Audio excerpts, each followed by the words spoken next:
On this AVNation special, we take a brand new look at a recommended practice from CEDIA and the CTA called RP22, what it means for you and your home audio. All that and more next on this AVNation special. This is an AVNation special, RP22 and you. This is Tim Albright with AVNation with an AVNation special, taking a look at the brand new CEDIA performance criteria called RP22. Before I get into the nuts and bolts of that, first and foremost, my guest, because I can't talk about this by myself, Craig Eggers. Welcome, sir. Nice to be here. Good to see you, Tim. Thank you, sir. Peter Aylett. Thank you, sir. Hi, Tim. Great to be here. And, of course, Mr. Walt Zerbe. How are you, brother? Hey, Tim. I'm great. Thanks for having me. Absolutely. Walt, we're going to start with you. When we look at our RP22, this is a continuation. So talk for a second about the history. September of this year, y'all didn't just say, hey, we should make a standard. And I know it's not a standard, it's a criteria. But it didn't happen overnight. So walk me through kind of how we all got here. Yeah, I'm going to go back in the Wayback Machine here for a little bit. And I did want to clarify one thing you just said, which I think is really important. It isn't a standard. Yeah. It's a recommended practice. And there's two words that make the difference between a recommended practice and a standard, and that is shall and should. If something's a standard, you shall do it that way every single time, no matter what. And with audio, we can't say you should put this speaker in this position every single time, no matter what. Oh, and there's a lot of things in RP22 that you'll need to have a little bit of creative license to do, because rooms are different shapes and blah, blah, blah. So that's the reason why it's a recommended practice and not a standard. But not to poo-poo that it isn't a standard. We still follow the ANSI process, which is the American National Standards Institute, when we do anything. So it's all consensus driven, and we follow the exact same guidelines no matter what we're producing. So I didn't want everybody to think, oh, it's not a standard, that it's not as good. So we couldn't make it a standard. No, I appreciate that. And I for some, here's the thing. When it comes to stuff like this, I default to the word standard, so that I was really more me correcting We all myself. do. I'd like to say it's a standard, but it's technically a recommended practice. Yeah. Other than that, R10. So way back in about 2010,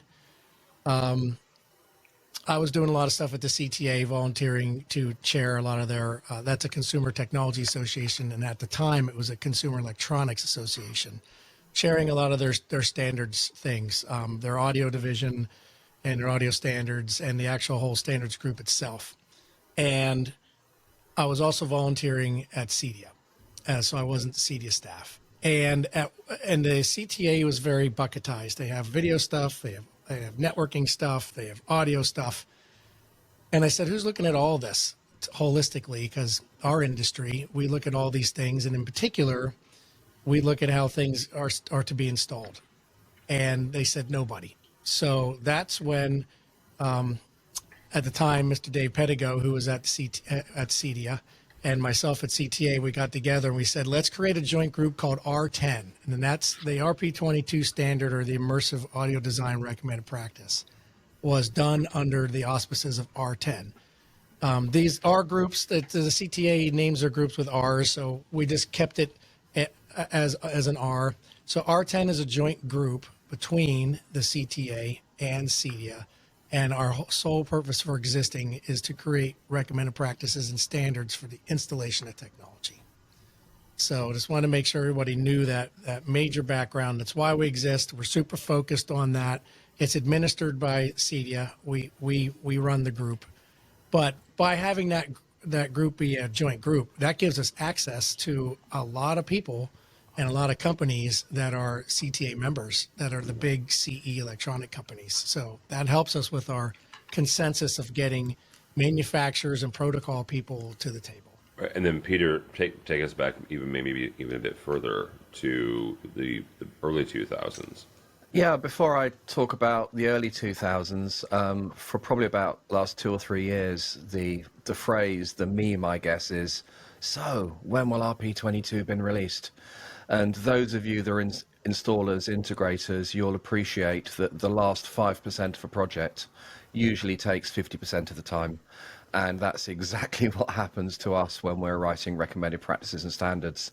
And in around, I guess it was 2005, myself and a bunch of others, Walt, Dave Pedigo, a few others, got together and realized, you know what, there was an older recommended practice back then called CEB22. CEB back in the CTA days stood for Consumer Electronics Bulletin, and that was our audio, back then it was called home theater. And in around 2005, 2006, we got together and realized, well, we've got object-orientated audio, we've got Auro 3D, which is channel-based, we've got all of this new audio stuff, and we need to update it. And then we went down the rabbit hole. And in around 2006, I think it was, 5 or 6, I brought to Expo a very, very rough spreadsheet with the idea of how about we introduce different performance levels, because CEB 22 was all about reference. And there's actually not that many reference rooms built in the world. And a lot of the industry looked at that and went, no, this just isn't for me. I don't build these rooms. This is for the high-end guys. I'm going to ignore it. So the first thing we realized about whatever we're going to have to replace CEB 22 with is that it's got to be for everybody. And that was a guiding light throughout the whole process, that it isn't just for the 3% that build these rooms. It's actually for the 97% of everyone else who builds rooms at a wide variety of levels. And a lot of people have said, oh, this has been happening for 3.5, 4 years. Actually, we kind of began in 2016. So this has basically been a 6 or 7 year work effort to create what we've created. Tim, I just wanted to also point out that the previous one was called Home Theater Audio Design, and we've gotten rid of all monikers on this. We don't care how you're using audio, whether it's gaming, music, wellness, cinema, we don't care. So it's not home theater centric anymore, which I think is important to know. All right, so we've kind of danced around this for a second, given the back history. 2017, I think, is the year that we're all going to agree on. That's when you guys started, right? And to Peter's point, the last 5% takes 50% of the time. I guess the best way to ask this is, what took so long? I guess the thing that took so long is that anyone that has been involved in standards calls appreciates that quite often you end up having deep discussions over a single word. Really quick, Peter, is that because it's a recommended practice? Because folks have been looking at this and that one word, to Walt's point, shall versus should, or, is that why we're honing in on single words? We have to hone in on single words because sometimes single words matter, and the industry latches on to single words. Okay. And if you haven't defined the single word, then everything that stems from the word goes completely awry. And as an example, the industry constantly talks about reverberation time. And you guys in the commercial world that do houses of worship and football stadiums and shopping malls, yeah, you have reverberation. In the kind of size rooms that we work in, they're too small to have statistical reverberation. So I think we spent about a month, literally a month's worth of discussion, so 4 meetings, deciding that we weren't going to call it reverberation, we were going to call it reflection decay time. And although the number we give to it is still RT60, reverberation time 60 dB, we decided to more accurately call it reflection decay time to really focus people's minds that what we're dealing with small room acoustics is very, very, very different to when you have to deal with large room acoustics. So little things took a huge amount of time to decide upon. And also the scope took a long time to agree upon. We have a recommended practice.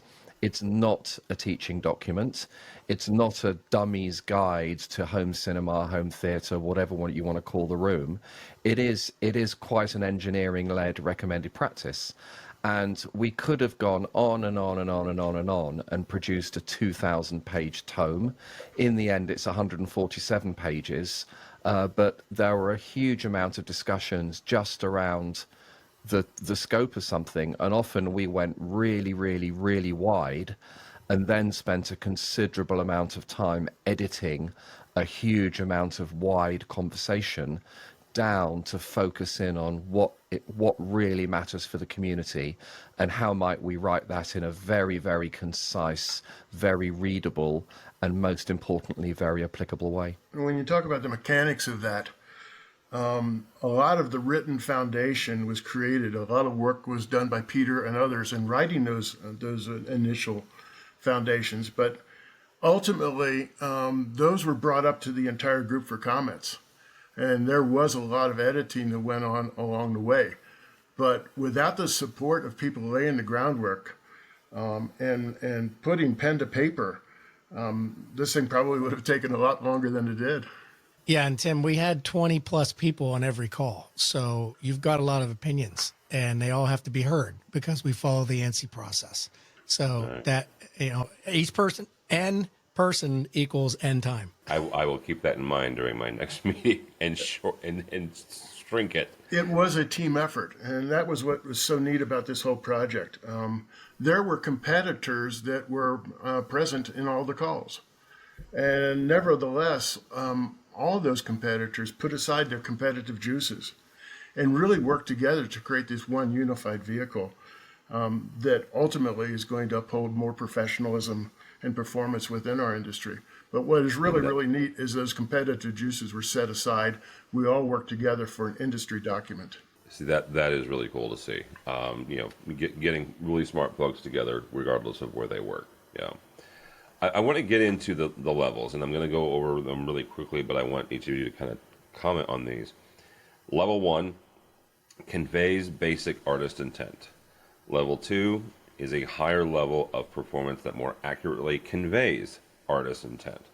Level 3 meets or exceeds reference commercial cinema standards, and level 4 achieves the maximum level of performance across every parameter. Peter, we'll start with you. Conveys basic artist intent.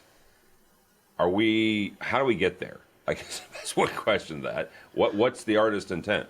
Those that know me know that I love my analogies. So here's my best analogy for performance levels. Okay. Imagine you go into an art gallery and you're staring at a piece of art, and it's covered by a piece of glass, and that glass is just dirty. It's dirty, and you're looking at this piece of art and you're going, well, I can kind of see it. I can see it's a landscape. I can see there's a sun and there's some hills, but the glass is just too dirty for me to really see what the artist was trying to do. You clean the glass to the point that you go, oh, okay, I get it. It's an impressionist. I can see different layers. I can see some perspective. I get what the artist is trying to do. That's level 1. You clean the glass a bit more, then you start seeing some brush strokes, you see some texture, you see some color graduations, you see a lot more detail. That's level 2. You clean the glass until the glass is completely clean. The glass is a really clean piece of glass, and the full glory of the art comes out to you. That's level 3. You take the glass away, that's level 4. That's a good analogy. We can move on to the next question unless you... Yeah, there you go. In all seriousness, Walt, let's get your take on the different levels. What I'm going to say on the levels is the most controversial level is likely level 1, because we didn't have levels before, and we're putting a line in the sand saying that if you haven't met level 1, we don't believe that you've met the minimum for artistic intent. Level 3, reference, sure, reference has always been around, and there's a lot more. There's 21 parameters to be met in our levels. People used to just hang their hat on one thing, like it hits 105 dB at the reference seating position. So it's a reference system, which would be our level 3 SPL output target. But there's a lot more parameters to that. So that would be level 3. Everyone says reference, but level 1 never existed. Levels, we never said, look, if you can't meet this low bar, we don't think that this system's going to do a decent job at meeting artistic intent. But it has everything to do with your room size and your equipment choice. It doesn't mean it has to be expensive. The larger the room you have, the more money you're going to have to put into gear to cover things. But, a bookshelf speakers and an AVR can suffice for level 1 or level 2 easily, depending on your design and if it's in the appropriate space. Really quickly, Walt, that's an important point, and it goes back to what you guys were talking about when it came to the history of it. This is not a home theater performance standard. This is not a home theater recommended practice. You guys are actually honing in on the audio. Correct. And the back to the artist intent. I love what you just said there, that it could be accomplished with some really great speakers in the right room. Yeah, it's all about design, as Peter will tell you. And Peter teaches a lot of. He's doing RP22 workshops where people actually work through some of the parameters, and it's about design. It's just about knowing what's going to happen and having your knowledge to know, hey, I can use these speakers in this space because I'm shooting for a level 1 room. Easy peasy. So it's about getting the customer knows what they're going to be purchasing. They know you're going to tell them what they're going to be experiencing. The manufacturer knows their products are going to work properly because you designed them to be used properly in the space. So everybody wins. That's the big story here. The interesting thing about some of the level parameters is some of the level parameters are bring money. If you've got a large room and you need to hit high SPL, bring money. If you've got a large room and you need lots of subwoofers that can displace lots of air with low distortion at 16 hertz, bring money and bring space. So there are some bring money parameters. Some parameters are not bring money. They are spatial coordination of the room parameters. So let's say you have a seat that's right next to a surround sound speaker. That's never going to be a high-level seat because your sound field is going to be dominated by the speaker you're sitting to. This isn't to say, okay, Mr. Customer, if you give me more money, there's a solution for this. There just isn't. It's physics. So the reality of the levels is that we've engineered them so the level of the room is defined by the reference seating position and at least one adjacent position. If those two seating positions hit all 21 criteria for a level, then you can call the level of those two seats the level of the room.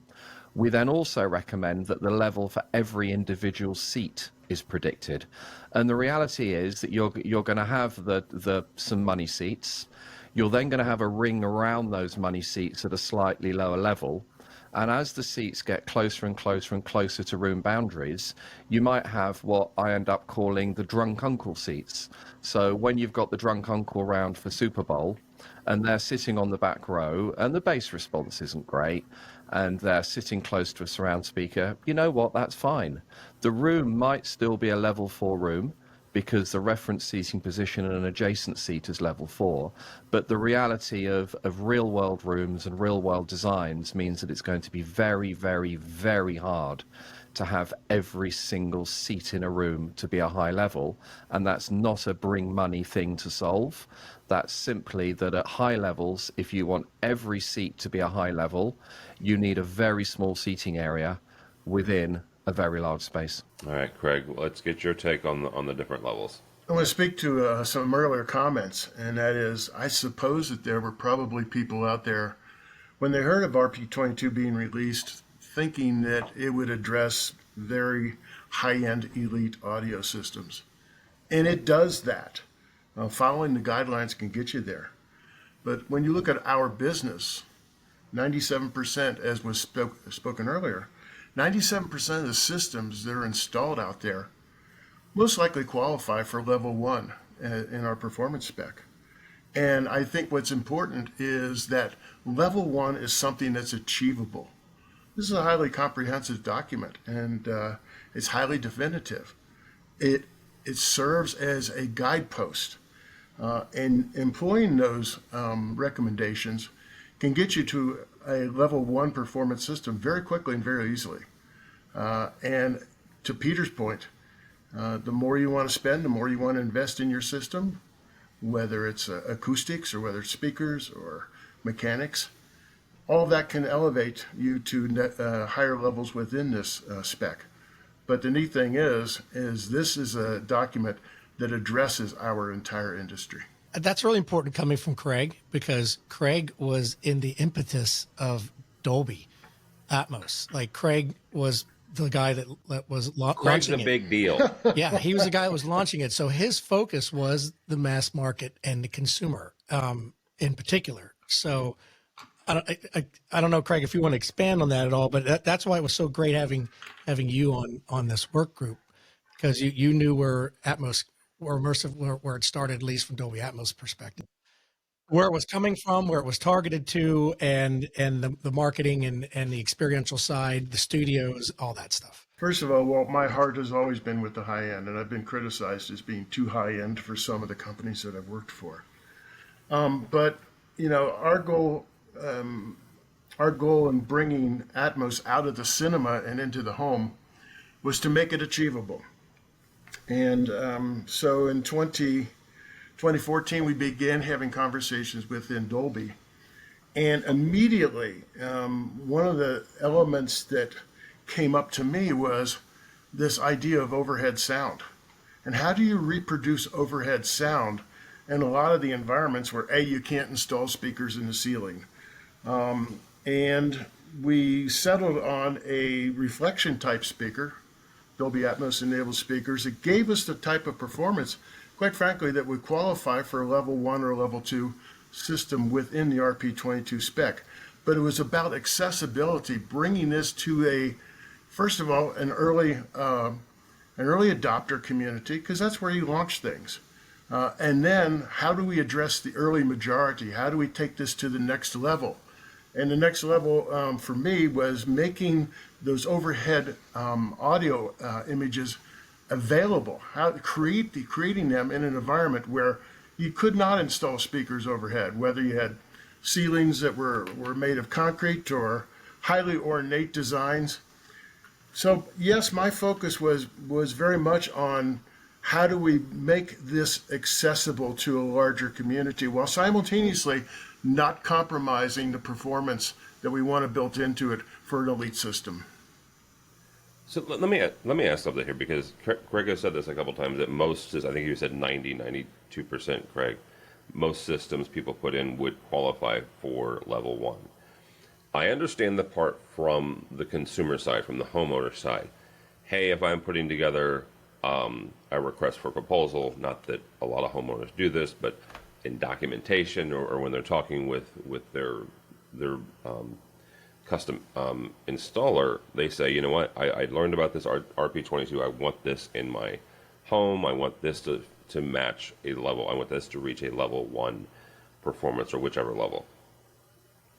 What is the mechanism then for the technology professional to achieve that? Is there a mark? Is there a third party that can go, this meets it, or is it some sort of performance testing that they can go, check, check, we got level 3. Here's the documentation that proves that we got level 3. What is that mechanism? I think for the complete picture to exist, for that to happen, I need to talk about a couple of other three recommended practice that we currently have in progress. We've got quite an ambitious timeline of producing what we think will tell the complete picture. So RP22 is audio design. We've also got RP23, which is the video partner of it. That's being chaired by the amazing Joel Silver and Jason Dustle. That'll probably be ready in around a year. We've also, now RP22 is finished, we've just started RP32, which is measurement and verification of audio. Okay. And then there's the thing to tie all of that together, which is RP1. Now, I really like the fact it's number 1 because it's possibly the most important of the lot. And RP1 is a recommendation for manufacturers to say, please give us these pieces of data in this format, measured and tested to this particular industry standard. Because unless we have the data, it's impossible to make the predictions in RP22 that a room is going to hit a certain performance level. And I'll give you an example. Let's say you have in the residential world, we're really, really bad at specs. And you lot in the pro world have been doing this forever. We live and die by specs, Peter. Yeah, I know. In the residential world, unfortunately, things tend to be driven by the marketing department rather than the engineering department. So a loudspeaker will say something like 92 dB sensitive and power handling, or recommended amplifier. Here you go, recommended amplifier from 50 to 200 watts. Now, I can take a stab in the dark that if it's 92 dB at 1 meter for 1 watt sensitive, and I throw a 200 watt amplifier at it, you know what it might do. I don't know if that's long term. I don't know if that's short term. And then you get on to subwoofers. I mean, how many manufacturers actually tell you that the F3 of a subwoofer is at a certain frequency, and at the F3 frequency, it will do this amount of SPL, and at what distortion? I can think of very, very few manufacturers that will actually give me that data. And without that data, I can't make the prediction in RP22. So I think we're at the beginning of a journey. And once we have the set of recommended practices, RP1 to give us the data, RP22 and 23 to say, here are the design guidelines and a set of metrics that you do your design to because you've got the data. And then we'll have RP32 and eventually RP33, which are the measurement and verification recommended practices to say, you've designed according to a certain set of performance parameters. Now the system is finished. I would like you to measure and verify that what you've promised me has actually been built. So we're not quite there yet, and I suspect there'll be lots of conversations at CEDIA that are well above my pay grade to discuss how might CEDIA leverage that as an opportunity so that we can possibly in the future actually have some kind of accreditation scheme with accredited people that can look at designs, accredited people that can go into a project and measure and verify that what we've hit is going to hit those targets. And we've already began a revolution. I know of 5 manufacturers in just the UK alone that in the last month have bought a Klippel near-field scanner so that they can actually get data on their loudspeakers to give to us as the community who are becoming engineers and understand how to use that data to make the prediction to give our customers better systems. This week I taught a 2-day workshop in London. It was the first 2-day RP22 workshop that we've ever taught. And there were some fantastic cinema installers in the room. And one of the challenges I gave them is they all had some room designs.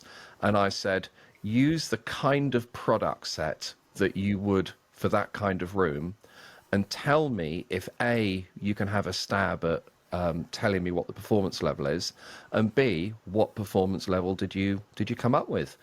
And a lot of them were very, very surprised, A, at the lack of data, and B, when they had barely enough data, but they muddled through, the fact that they've been building rooms that don't even hit level 1. And what they were really surprised about is that to get them to level 1, it isn't about bringing lots more money. It's just about designing the room sympathetically. And my analogy is that the products we use are the ingredients, and that we have recipes now that are the recommended practices, and we are the chefs. And consumers, when you choose a restaurant, it's unlikely you're going to go to a restaurant for the raw ingredients they use. You're going to trust the chef to buy the right raw ingredients to produce magnificent dishes. And this is how I hope our work will realign the industry, that when consumers go to cinema designers, it won't be, I want this product and this product and that product. That's like going to a chef and saying, you know, I want you to use these raw ingredients. It's just not what happens. We go to chefs and say, cook me a magnificent meal. And a great chef can create a great meal from really good, but very basic raw ingredients. And I think it's the same for cinemas, that a really, really great cinema designer can create a great cinema with relatively modest raw ingredients, but using fantastic recipes. And it's those recipes that we're writing. Peter, you really do have great analogies. You know that? I do my best. You should write a book or something. You should write a book called Analogy. That was seriously good. As we wrap up here, guys, what else do we need to know about RP22 that we haven't covered yet? If you just look at how you label channels, it's a mess.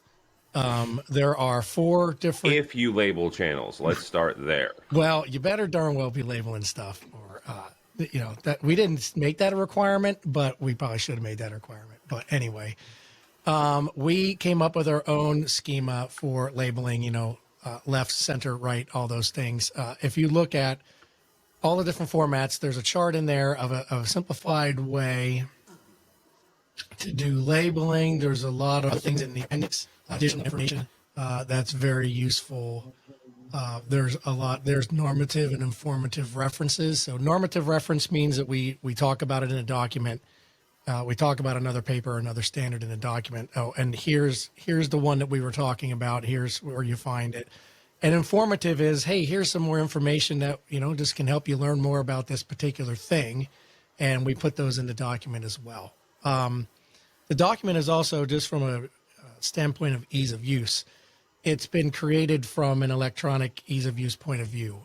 Everything is hyperlinked in the document. You can go in the table of contents if you had the document on an e-tablet or a computer and just click from the table of contents. It'll take you right to the section of the document you want to read.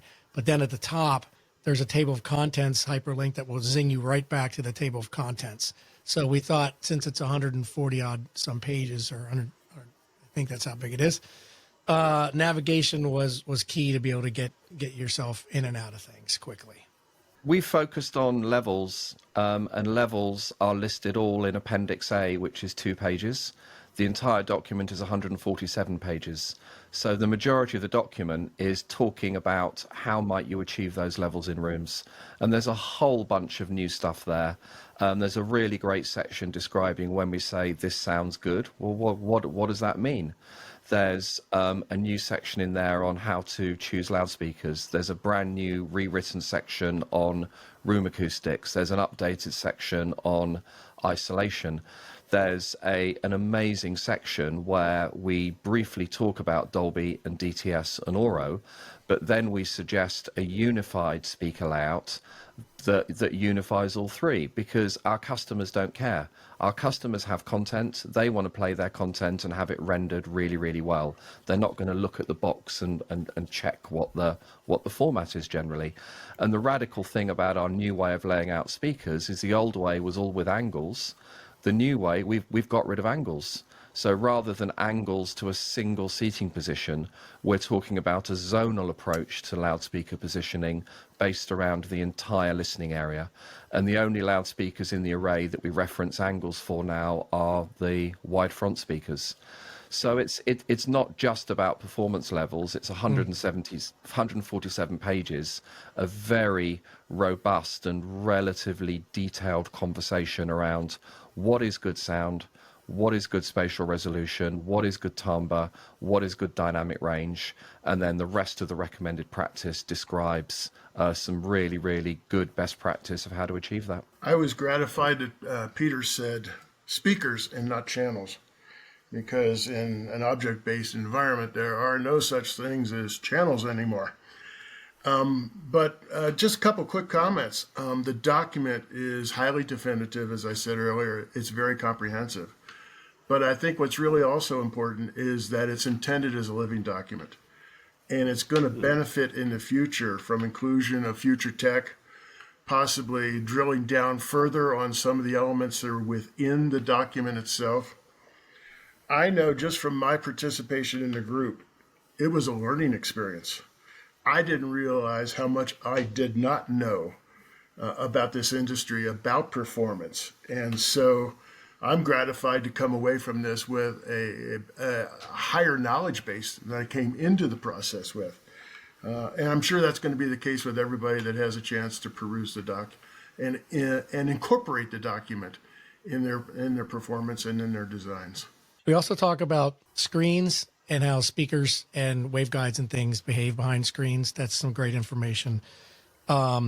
But I want to talk about, since Craig said it's a living document, we didn't talk about some things. We didn't talk about what to do with the center channel with a large direct view display, because there isn't enough data on that yet. That's an emerging area. Yeah. We didn't go into crazy new things that are happening in base. There's a lot of great developments happening in base. We're not quite ready to talk about it yet. So we will be doing revisions when there's more information to talk about those things. And then the last part is, yes, this being involved in standards ends up being, or R10 standards ends up being professional development.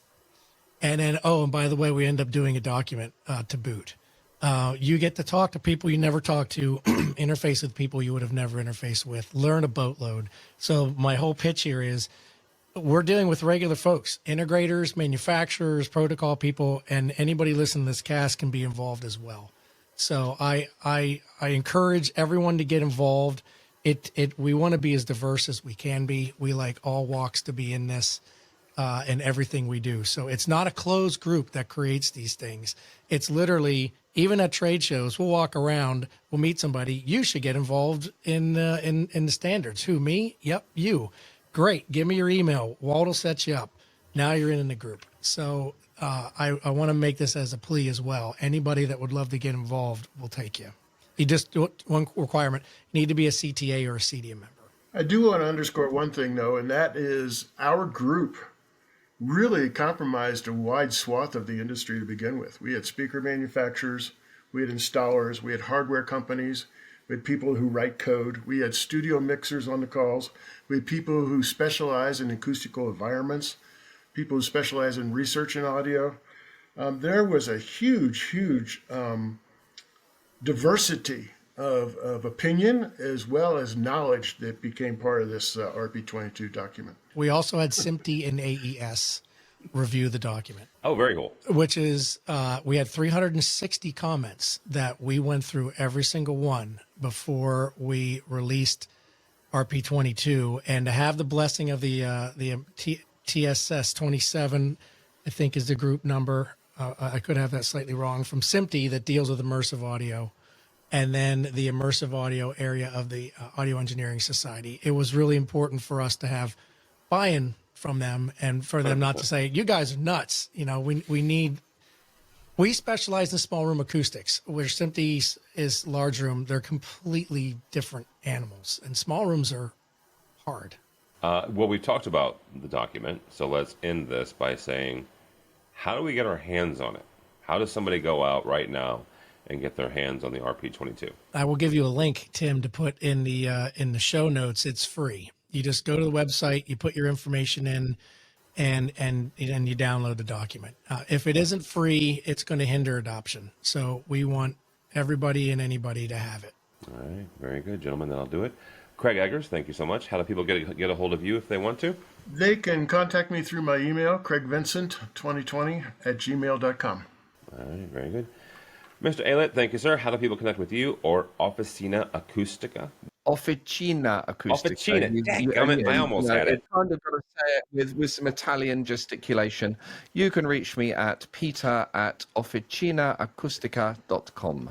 Well, I better not screw this up. How do people connect with you or CEDIA? Yeah, you got that one right. And all right, Peter, you do have the most fun company name to say. Absolutely. I definitely say that. I'm just W Zerbe, ZERBE at CEDIA.org. There's also standards at CEDIA.org if someone wants to get involved, or you can just email me. Perfect. All right. For us, for AVNation, go by our website, AVNation.tv. That's AVNation.tv. You'll find programs like this and a host of others. All that and more at AVNation.tv. That's AVNation.tv. The network for the AV industry. What are you listening to? This is AV. This is AVNation. This is AVNation.